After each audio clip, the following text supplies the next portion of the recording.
So the car is now basically ready to put the primer on, and the primer that I'm going to use is a high build surfacer. It's fairly thick. I'm going to spray a couple of coats on there and then we're going to sand again. But of course, first of all, now I need to have the car dusted and then pushed it in the paint booth and then tape it all off, and then we can start. I have pushed the car into the paint booth, taped it all up, and I have applied the base paint onto the body already.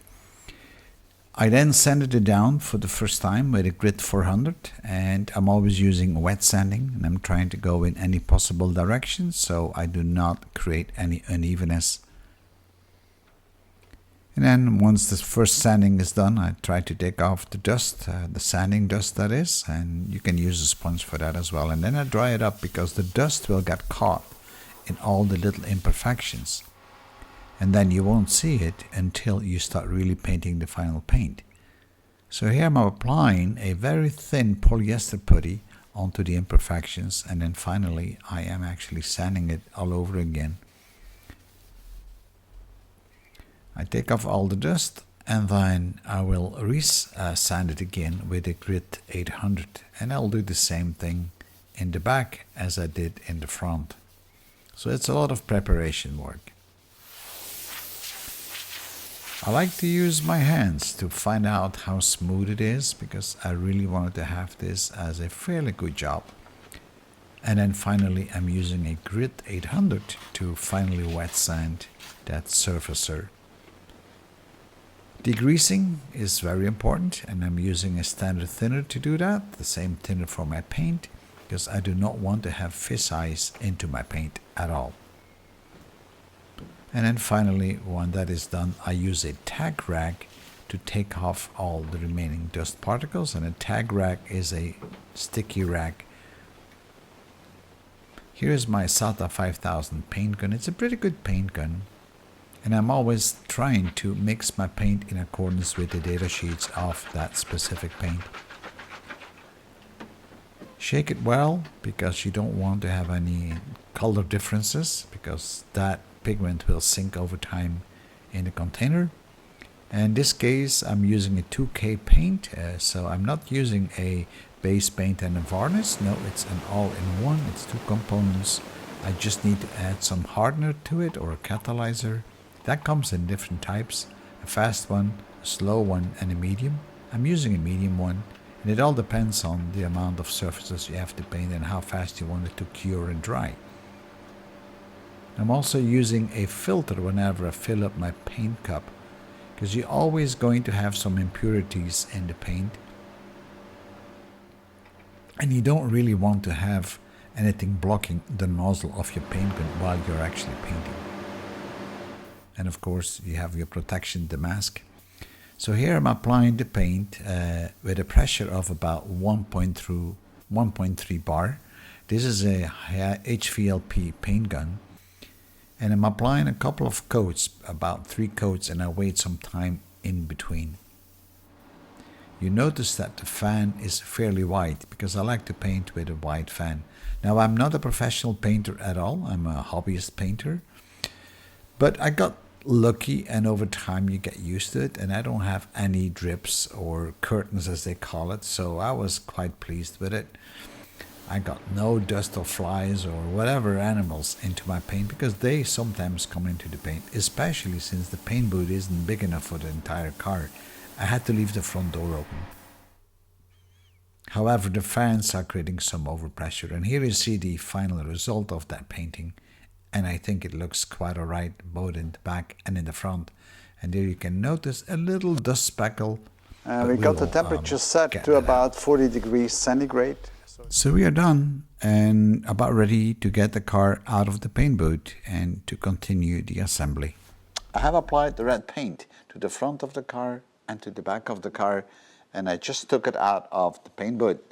I also did some work on the rear bonnet, but today we'll continue with painting the fenders in the front and the fender in the back. You might remember that on the bonnet we had some scratches, so instead of repainting the complete bonnet, I actually applied a gray striped line on it. And painting isn't all that hard. I just used some special masking tape for this. As you can see, this blue tape that went in between, and then some other masking tape on the sides, and you just pull it straight, and then you sand it a little bit, and then you apply the paint. And the reason that I use the gray stripe on the bonnet is because the roll cage is also gray. And along the same line, we got gray piping between the body of the car and the fenders. And we also had some of those ugly aluminum panels that were mounted around the roll cage going down towards the chassis. And for that, of course, we have a hole here in the bodywork. But these things were a bit tacky, so I took them off and I replaced it with a kind of a rubber seal that goes around the edges here, kind of a trim. And I think that looks a lot better than these aluminum panels. Now, of course, there's an opening here, and that will allow water to come in. But then again, this is not a street car. This is a car for the racetrack. On the left rear fender, we had a lot of chips on the paint here because the fender is sticking out a little bit. And so I decided to install a stone guard on it out of aluminum. And that's what that part is. I'm going to do the same thing on the other side. But you will probably notice that we've still got some chips in the paint here. Now, I could have repainted the whole fender, but then again, on the racetrack, you pretty soon get new chips anyway. So I'm going to correct this with a little bit of paint, and this is what we call a touch-up tip. These tips are very handy, and in the front, you have a little bit of foam or something like that.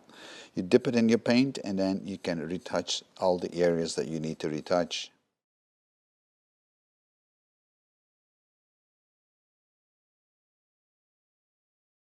This is the part that we repainted, and that's the old paint. And you can see we have an edge here. This is where my masking tape used to be. So now we need to buff this out. And to do so, I'm using a special little sanding block to which I can stick some abrasive paper. And the paper that I'm using right here is a 1500. And I can then, rub this down gently. And then I'll go from a 1500 to a 2000, and then finally I will use a 3000 abrasive paper. And then once all that is done, then I'm going to polish that up. But before I do so, I'm going to let the new paint cure for a couple of days. Once we're done with the abrasive paper, I'm going to polish it out with speed cut, then followed by speed gloss, and then finally to polish out the holograms. So this is from a pretty rough to a very fine kind of rubbing compound. An electrical buffer is always very handy, and I have a very big pad and soft pad on it, and this is where we apply the compound. And I'm using different pads for the different compounds, of course. And you can rotate it in the speed you want to have it rotating. And that's marked actually on the buffing product, how fast this should rotate. Typically it's around 800 RPMs. Very handy tool to have. I also painted a gray line in front of the bonnet and on the fenders. There will be some text coming up here. I'm not going to tell you what it will be. So, as you can see, this is the repaired section with the new paint, and here we have the old paint. And you can see there's a slight difference between the two. The new paint is a little bit darker, and although I had it checked out in the shop for the exact color match, they mixed it after they went through a spectrogram, but it's still off, and I think red is one of the most difficult ones to match up. So because of that little difference, and it all depends on the light you have around you, sometimes it's more visible than in other times, and that's why I decided, well, you know what, it's not a big deal to make sure that we don't see that difference too much. I painted a gray band across the bonnet. I think that the paint job in the front of the car turned out to be quite all right, and the same is true for the back. Serious. And even that area that was really pushed inwards turned out to be quite all right now that it's been painted. So now it's time to paint the fenders. Right. Last night I painted the 3 fenders with a high build primer. And now we are going to sand it down, rub it down, and actually paint it in red. Now you could paint wet on wet. So basically you would paint the surfacer and then you could paint straight on the paint onto that. I'm not going to do that because my paint booth isn't 100% dust free.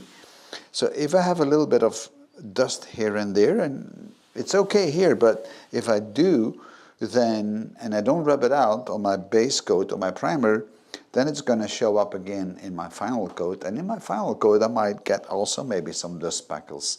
So you're going to get a bit too much in it. So I think it's better to rub it down with a grit 800 and then start to paint them. You've seen the fenders in the video when they were white. So I rubbed them down with an abrasive paper of 240. And then I kind of cleaned them all up, patched them up where they had to be patched because there were certain areas where we need to patch them up with some polyester. And then I dusted them and I painted them. So it's a pretty rough grit that I used to apply the base coat or the primer onto it.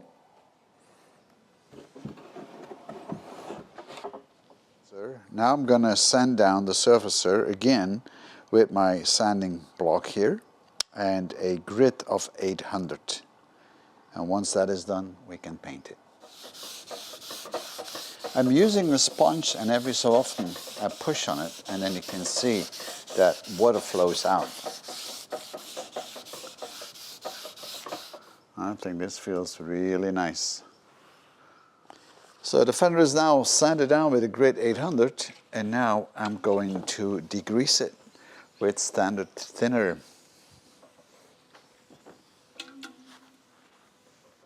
So before I start painting, I like to wet the floor because that keeps the dust down. And the floor that I'm having in this homemade paint booth is covered with EPDM, which is a rubber-based surface, typically used for roofs.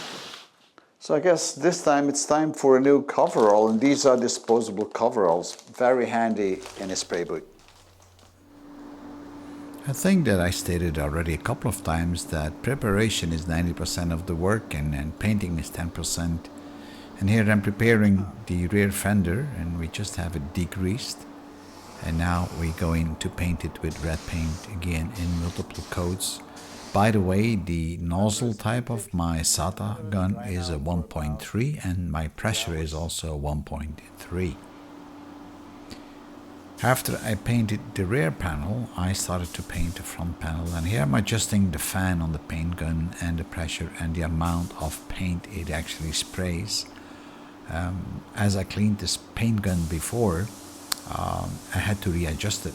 Now you'll notice that I don't paint all the panels in one go. I have the two front fenders painted separately from the rear fender just because of the space in the paint booth. And I didn't want it to have that kind of smoke or paint smoke, I don't know what you call it, to drip down or come down on the parts that were painted. The fenders are now painted, and I just placed them onto the car just to get them out of the way, but I'm not going to bolt them down yet because they only have been painted 3 hours ago. So I'm going to let the paint cure probably about 2 days before I start bolting it down and before I put the piping in between the fender and the bodywork. I still need to install the front grille. Now I could reuse the front grille that was on the car, and although it was bent a bit, but I straightened it up already. Or I could make a new mesh wired grille in the front, which might be maybe better, which I could come out here and then come back down like so and lock it down. And then hold it in place with some aluminum pieces. Maybe I do that and I don't install the original grille on it. Not sure yet, that's still to be seen.